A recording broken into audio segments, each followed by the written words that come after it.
Hello friends, welcome back to my channel. আজকে তোমাদের সাথে চিংড়ি মাছ দিয়ে কাঁচকলার তরকারি শেয়ার করব। সেই জন্যে কাঁচকলা পাড়তে চলে এসেছি। এইগুলো আমাদের কাঁচকলার গাছ। দুটো আমি কাঁচকলা পেড়ে নিয়েছি। এখানে একটা বাটির মধ্যে জল নিয়ে নিয়েছি। এবার কাঁচকলাটা কেটে নেব।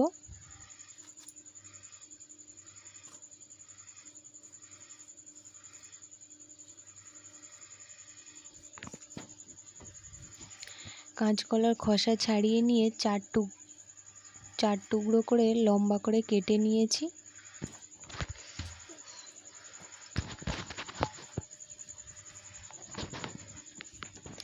কাঁচকলা কেটে জলের মধ্যেই রাখতে হবে, না হলে কালো হয়ে যাবে। আর এর মধ্যে 1 চামচ হলুদ দিয়ে দিলাম। কাঁচকলাগুলো আর কালো হয়ে যাবে না। কাঁচকলা আলু কেটে নিয়েছি সব। এবারে চিংড়ি মাছগুলোর মধ্যে হলুদ মাখিয়ে ভেজে নেব। নুন দিয়ে রেখে দিয়েছিলাম। কড়াইতে একটু তেল দিয়ে দিয়েছি। চিংড়িগুলো দিয়ে দেব। বেশি ভাজবো না, অল্প একটু ভেজে নেব।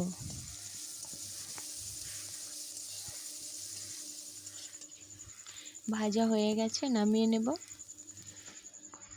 কড়াতে আবার তেল দিয়ে দিয়েছি। 5 ফোড়ন দিয়ে দিলাম।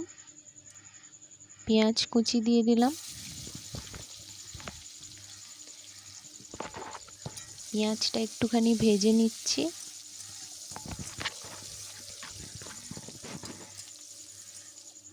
ভাজা হয়ে গেছে। এর মধ্যে কলা আর আলুটা দিয়ে দিলাম। কলা আলুটা একটু ভেজে নেব।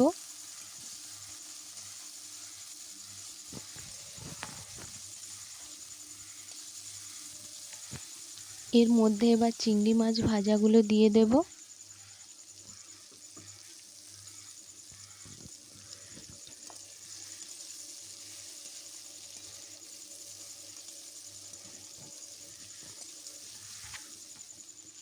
হলুদ গুঁড়ো দিয়ে দিলাম।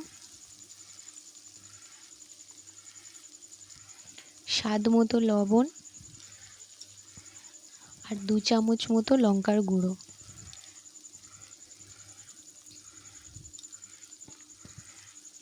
একটুখানি কষে নেব।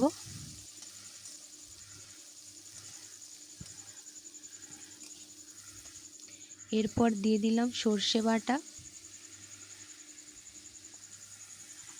সর্ষে বাটাটা দিয়ে একটু নেড়ে চেড়ে নেব।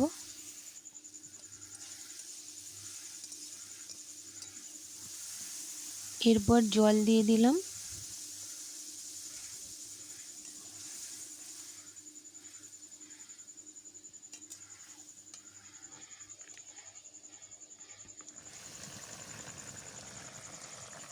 কাঁচকলা আলু সেদ্ধ হয়ে গেছে। এবারে তরকারিটা নামিয়ে নেব। দেখলে তো বন্ধুরা কত সহজে আর খুব তাড়াতাড়ি এত সুন্দর একটা রেসিপি বানিয়ে ফেললাম। তোমরাও বাড়িতে বানাও, খেতে খুবই ভালো। আর এই ভিডিওটা যদি ভালো লেগে থাকে আমার চ্যানেলটাকে সাবস্ক্রাইব করে নাও।